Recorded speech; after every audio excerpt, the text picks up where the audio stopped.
So a little bit about our firm. We were founded 22 years ago, and now I guess it is. We are an investment counselor licensed in most provinces in Canada except in Quebec, only because we're not actually bilingual. At least we're not bilingual in French. We have another language we're bilingual in. We have $4 billion of assets that we manage. We do integrated financial planning along with wealth management. We have a 12-person asset management team, and we have 24 advisors that have their CFPs that work with our clients. So we have offices in Vancouver, Kelowna, Richmond, and Toronto. Our office in Richmond is actually a Mandarin-speaking office only. It's our first foray into this area, so it's been an interesting experience. Just to give you kind of a summary of what we want to take a look at tonight, obviously there's been some interesting changes in the province of Ontario. You now have Liberals on top of Liberals in terms of both tax policy and tax rates, which we'll look at. We'll look at asset allocation, cash flow in terms of the model that we'll use for our clients. Taking a look at what happened in the markets over the last, especially year and a half, and then move on to the area of taking a look at what we do in real estate in particular. So one of the things that we focus on with our clients is planning prior to actually making recommendations for investments. And a lot of people, especially when they first meet us, they want to know, well, what would you do with my money, or what would you recommend with my money? That's a bit like trying to build a house without a set of blueprints. The design of a portfolio has to be focused around your specific situation. Exactly what is your tax situation? What is your total net worth? What are your liabilities? There's a very big difference between the risk that a business owner should take who has 90% of their wealth tied up in their business, and a professional who has almost all of their investable net worth in passive assets. There's a very big difference between the kinds of portfolios they should design. So let's take a look at the tax situation. This is kind of interesting. You know, obviously from the last budget that came out on March 22nd that there's been a significant increase in taxes, at least at the high rates. It was a 4% increase in the marginal tax rate, and then there was an additional increase in Ontario, which brought the total rate above $220,000 to 53.53%. But interestingly, the overall tax bill on the first $200,000 of income is actually lower now than it was before under the Conservatives. They cut back on TFSAs. They killed income splitting of salaries, which was intended by the Conservatives.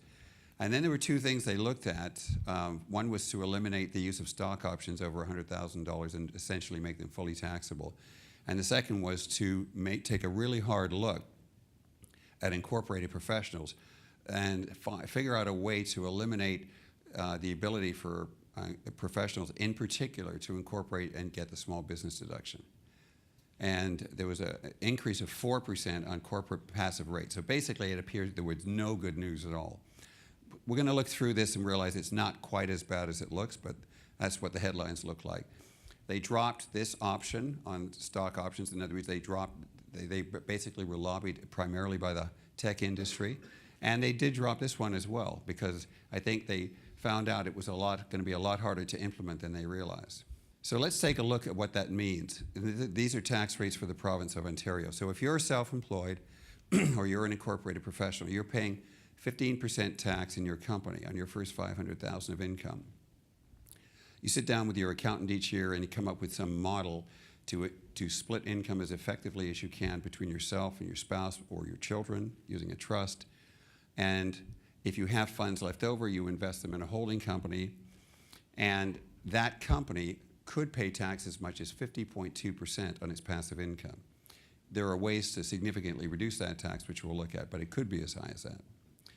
So when we look at that tax rate, it's on interest income or foreign income, foreign dividends, the tax rate is 50.2% in a private Canadian corporation or a CCPC. It's 38.3% on dividends from other companies, like dividends from bank stocks or preferred share dividends, and it's 25% on capital gains. So in theory, if you have a portfolio in a company, your average tax rate on a balanced portfolio is 38%, which is pretty significant. I mean, that's a pretty big drag on your return. However, corporations get a tax break that individuals don't get, and that tax break is called RDTOH. So it's not really important if you remember what it stands for. It's refundable dividend tax on hand. It simply means this. If you pay a dividend from your company to any taxable entity, like a spouse, a trust, yourself, then you will get back a significant portion of the corporate tax you paid on your investments. Enough so that your tax rate would drop to 19.5% on interest income from 50. It would drop to 0 on dividends. So just to see if I can make this clear, let's say you personally own 1,000 shares of the Royal Bank, and last year you received $5,000 in dividends. Personally, in this province, you would have paid a little under $2,000 of tax on that dividend. Corporately, you would have paid roughly about $1,900 of tax. But the difference is that upon paying a dividend to yourself, you would have got all of that tax back. So essentially, somebody with a structure like this would end up having a portfolio where they were paying no tax on dividends received from public or private Canadian corporations. That's a very significant difference between corporate investing and personal investing. So again, there's a lot of moving parts in terms of how the tax rules work. The thing to remember here is for most of the people in this room who are already incorporated, you should not have any non-registered investments in your own name. They should all be held in a company. And capital gains would be just under 10%. So now I've got a tax rate of 9.8%. And if I put my interest-bearing investments primarily in registered assets or TFSAs or insurance, I can get my tax rate down to 6%, which means that at a 6% tax rate, it doesn't really matter what tax I pay. It's not affecting the return on the investments. So this part of a portfolio design is really important. So how do you get this refundable tax back? Why would the government give you this money? Well, here's an example. Let's say that you have a child who's just turned 18 and is going to university, and their tuition and all other costs are in this case, $33,000 a year. So this student is not going to pay any income tax on that dividend by the time they take their own deductions and by the time they get dividend tax credits and tuition tax credits. You, on the other hand, as the owner of the investment company or holding company, would get a refund of $12,600, which is more than a third the cost of that education. This is far better than a registered education savings plan in terms of saving money for university by a long shot. Another way is that when a couple maybe retires, they start taking dividend income as a form of their retirement compensation.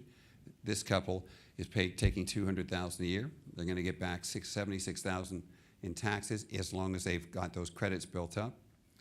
They would pay personal tax of $31,000. So just to be clear, they declare a dividend, they get a corporate refund of $76,000, they write a personal check for $31,000. So on a net basis, they're getting $45,000 back for taking the money out of the company. And in fact, if their income is what is called GRIP, in other words, that's income tax at a higher rate initially in the corporation, the tax bill would be $15,000. So the only thing you really need to remember about any of this stuff is just that your structure, your portfolio should fit your current structure because it'll make a big difference about how much tax you pay on your investment returns. So basically, very simply, you're paying 15% tax on your active income. You would then pay all your dividends to a holdco, which in turn would split income amongst as many family members as are eligible to receive the income. And if you do all of that, your tax rate on your investment portfolio would drop to between 0 and 19%. Finally, some of you run companies where the income you earn is more than $500,000 a year. For you, there's a slight change in the rules. So in this case, what I've done here is compared salary to dividends for people who earn more than $500,000. When you earn more than $500,000, your tax rate corporately in Ontario jumps to 26.5%. From 15. It's still obviously better than 53, but it definitely goes up. So if you take a salary, I'm taking a salary here of $141,000. I picked this number because it's the salary I need to maximize RSPs. So if I buy the maximum RSP and I pay tax of $32,000 because of that, I'm going to have $81,000 to spend. In this case, if I wasn't doing that, if I took the same income in the company, paid corporate tax on it, paid myself a dividend, I would only have $15,000 left in savings. So this is a situation which is opposite to the first one. If you're under 500,000, you'd never want to take a salary. Just to be clear, if you're running a company that earns less than 500,000 a year, you should never buy RSPs, period. It makes no sense. And the reason it makes no sense is because the company's paying tax at 13%. If you buy an RSP, effectively you're getting a deduction. The company's paying you an increase in salary, you're buying an RSP. The company only saves 13% tax. When you start drawing money out of that RSP, you'll be very lucky if you're not paying between 30 and 50% tax. So it wouldn't make any sense to save 13% and pay 2 or 3 times as much tax when you start taking the money out. So just to be really clear, in that situation, no RSPs.